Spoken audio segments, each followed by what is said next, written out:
What's up, Aquarius? This is Jesse with 44 Astro with a super new moon solar eclipse tarot reading. That's a mouthful. That's because it is a new moon, super new moon, and we are having a solar eclipse right now. It's going to occur on 4/8/24, so April 8th at 2:20 p.m. Eastern Standard Time. It's going to be at 19 degrees Aries, which puts it in the second mansion of the moon. I'll put a picture of it up. You can read about it. The second mansion. It's a good time to go ask for a raise or to go to someone in a position of authority and ask for a favor. It's also good for overcoming conflict. Not really good for making new friendships or things like that. This is the card that you got from the moon card. Okay, now let's explain the solar eclipse and the astrology. This is going to take a little bit. Bear with me. So, understand what a solar eclipse is and kind of what it means in astrology. So, a solar eclipse is when the moon blocks out the light of the sun. So what does the moon represent? It represents our inner world, our mind, our thoughts, our emotions, the unconscious. What is the sun? It's our mission in life, our ego, the way we relate to things. So our inner world, our darkness is about to block out our light and our ego. It's going to force us to look at the darkness. The sun is about to die, or the light is about to die and then about to be reborn. It's going to block it. It's going to kill it. It's going to be reborn. Now, what is that reminiscent of? The resurrection. Okay, so yogis and tantric practitioners and those in the Hindu traditions, they believe during solar eclipses an individual could grow exponentially as far as spiritually. This is because it's related to this single celestial event that takes place in a day or really a couple of hours. Is the equivalent of the entire solar year. So what happens during our year? There is a death of everything during the winter and the fall, and then during the spring it is reborn again. This is why the Christian celebration of Easter and the birth of resurrection of Christ occurs during spring. All worship is either Saturn worship or solar worship, all religions, okay? So essentially this eclipse is that entire year taking place in a single celestial event. So you can do a lot with your spiritual practice during this time. It's like amplified. So meditations, fasting, these types of things can really help you grow spiritually right now, if you are so inclined. Now, along with the sun and the moon being in an exact conjunction, zero orb, so it's a perfect conjunction aspect, 0 degrees difference, it's also going to be, at 19 degrees, is going to be Chiron, the asteroid. Now, what is Chiron? Chiron's going to be at 0 orb too. He's going to be exactly 19 degrees Aries. Chiron is the wounded healer. So the mythology is Chiron was a centaur that was a teacher. There was a great teacher when it came to healing. He taught Hercules and helped him with his labors. He taught Asclepius, Ophiuchus, how to heal so well that he made people immortal. So when Hades figured out that people with souls weren't coming down anymore, he went to Zeus and was like, yo, he can't be doing this. So Zeus was like, you're right. And so he killed Asclepius, Ophiuchus, and he was put in the stars as the constellation Ophiuchus, which is the 13th sign of the zodiac, right? Because it is on the ecliptic. Now,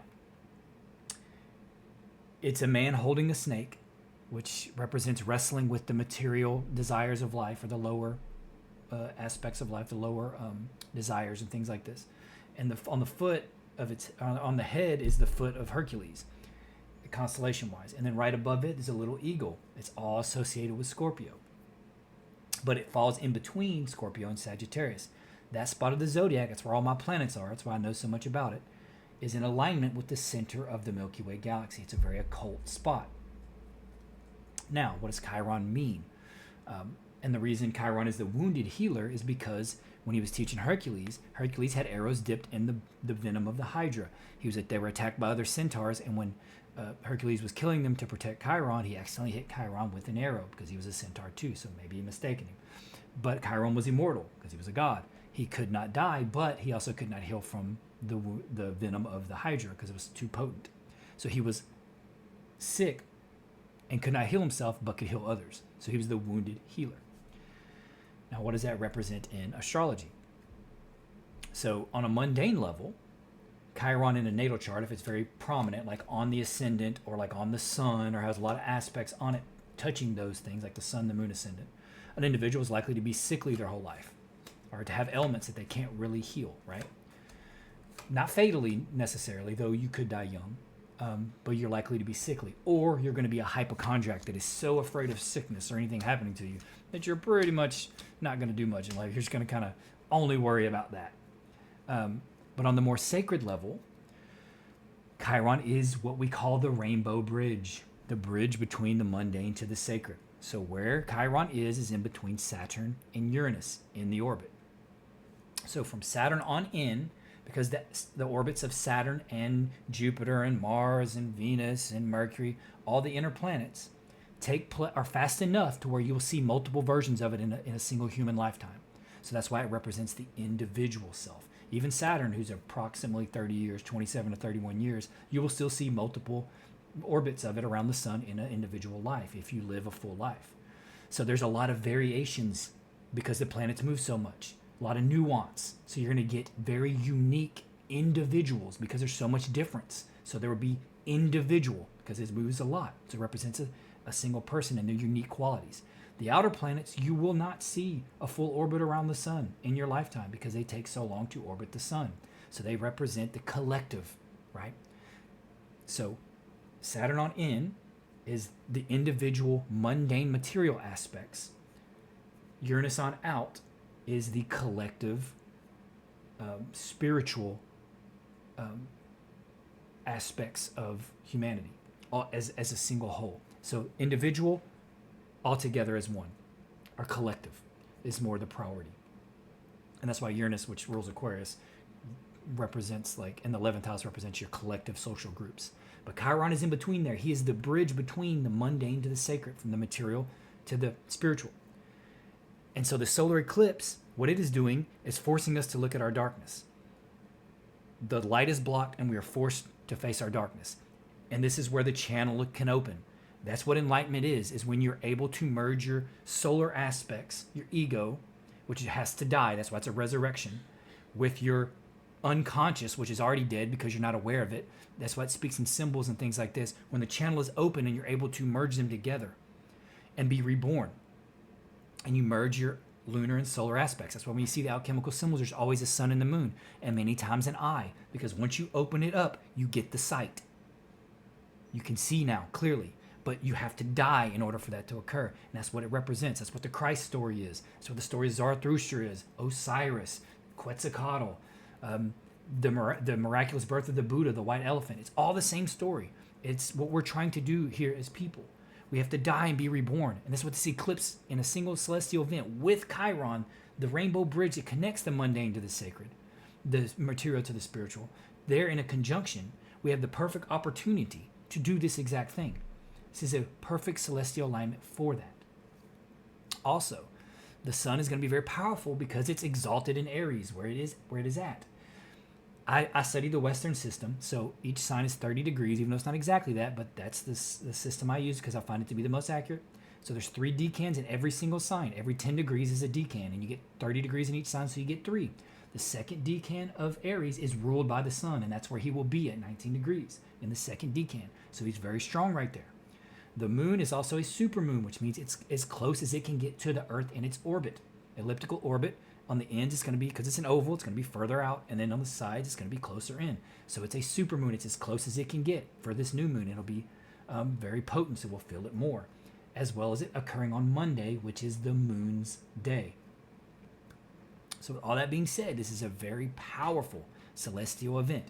And if you're an Aquarius ascendant, only if you're an ascendant, you're talking your second or third house. So there may be some kind of death and healing in your material world or in your money. A healing in it or a sickness in it that you have to heal. Third house is communication, or the way you learn. Your communications may really hurt someone or even hurt yourself, or you find you have a throat infection, something like that has to be healed. Or you heal that in yourself, the way you communicate or think and break stuff down. But that's only if you're an Aquarius ascendant. If you don't know your ascendant, look at my video on how to look up your natal chart. And you need to know the time you were born, almost down to the minute, because the ascendant changes approximately every 2 hours. So there's a lot of variation in it. That's why it's individual. It's very important. Okay, with all that said, Aquarius, hopefully that gave you a little insight on the celestial event that's occurring. There's a reason people are very worried about it. It's because it's taking place in Aries, which rules war. and what's going on in our world right now. A war in Ukraine and a war in Palestine that people are very worried about escalating. And we're going to have to focus on that with this eclipse. And Chiron is going to show us what needs to be healed in our world as well as within ourselves. And that's going to be something that's either going to force us to get a resolution, or it's going to expand it and make it worse until we decide that we are ready to grow and heal it. Okay. That being said, Aquarius, this is your moon card. The answers you need are coming. You have the Wheel of Fortune on the bottom. Some kind of destiny or luck is on your side right now. Or your destiny is unfolding. So whatever your question is, the answers you need are coming. It seems like it's around money or balance in some way. Generosity, giving, your ability to give in the world. Aquarians are generally the type of sign that wants to be altruistic and help others. That's generally at the highest aspects of Aquarius. That's what it's all about. It's helping others, helping the collective grow. That's why they're ruled by one of the outer planets.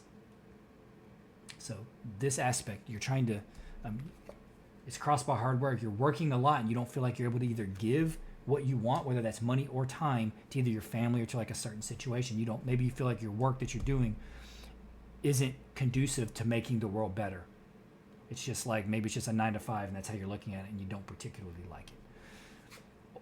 But it looks like you are working on something. It may be working on a way to give, because this is something you want to show the world. This is something that you look at as valuable and that you look at as good, but you seem to be very worried in the near future about it. Some kind of anxiety about it. Maybe you don't feel like you have the ability or the time to dedicate to whatever this is because you're working so hard, like at your normal job or something like this. Or you're worried about the give and take in money in your life. You're worried you're going to have to work your whole life and not have time to do what you actually want, that type of thing. Behind you have the happy home card. So in the recent past, you did feel very complete, very happy and content. But for some reason right now, you are very worried.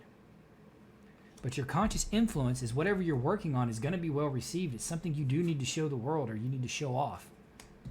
That's your conscious influence. At the very least, you want to show it off. But for some reason, you're not doing it. You're worried about it. And your unconscious influence is great strength. So whatever you're worried about, you're going to be able to work through anyway and get through it. You just need to kind of take that step and do it. Because if you have great strength as your unconscious influence, then you have everything you need around you to accomplish this. You may be worried that it's not going to pay off, that you've put so much into it, you're not going to get as much out, right? You're worried that you've put all this time and money and effort into whatever this creation is, and you're not going to get out of it what you want. But I can tell you right now, in the outcome, you are going to get what you want. This is you right now. You're sitting confidently. Got the sunflower there. This is a very confident queen. Passionate, confident. So, I mean, for someone who's worried, you're looking pretty confident right now. And in your environment, it's like, moving forward, offering something of value, something that's a good, upright, full cup. Maybe you're offering love. For some of you, it could be that you are worried about love. This looks like work mainly and money. But maybe you're worried about offering your heart to someone. Maybe you just got out of a breakup or a family situation and you're worried about offering your heart forward. But most likely, it looks like this is something you've been investing time and money in and working your butt off on it, and you're worried that it's not going to pan out. But I'm telling you it is. You need to bring it forward. Offer that cup out. Show what you've been working on. Don't get caught up in the squabbling. If this is something that's going to be revealed to a lot of people, like on social media or something like that, don't get caught up in this. Everybody's got an opinion. And there's a lot of trolls and people that are just negative for the sake of being negative because they feed off of that. Don't get drug into that. Don't get drug into the arguments. Don't get drug into the chatter. Just do what you're doing because it's going to be good. What you're working on is going to be profitable. The answers you need are coming. You're worried that it's not going to pay off. So if this is a project or something you've offered forward, and maybe you're trying to sell it or trying to get it monetized in some way, you're about to get the news that it is, or that it's going to get picked up in some way and carried forward. Because the outcome is this. Happy home card, 10 of Pentacles. All the money you could ever want, inheritances. Happy home, a new home, any of that. So whatever this has to do with, whatever you've been working on, and it looks like it's definitely something that you're expecting a financial return on, you're going to get the news very soon that you're going to get your financial return. Luck is going to be on your side. The wheel's going to turn, and that's what's supposed to happen. Just don't get drug into the arguments and the naysayers and the trolls, Because whatever this is you've been working on or that you've been worried about, it's going to work out. It's something that you've been working your butt off on. And you're trying to bring forward and show. And maybe you already have, but you don't feel like you got the result that you wanted. But you got to keep working at it. And you're going to get the result. The outcome is going to be very profitable. You're going to get that money. Okay, Aquarius, that's all I have. Please consider liking, subscribing, and commenting. That helps them push the algorithm to share the video with more people. I'm lacking watch hours right now. If I can get my watch hours by June, then I'll have the channel monetized. I can put a lot more into this because I'll actually be getting some kind of return on it, and it'll motivate me more. I'm going to do what I can already anyway. I'm going to make videos. But if I don't get them watch hours by June, it just resets, and I'm basically back at square one. But either way, you don't have to if you don't want to. I'm just grateful that you're here, and I hope you have a wonderful solar eclipse, and bye, and hope to see you here again.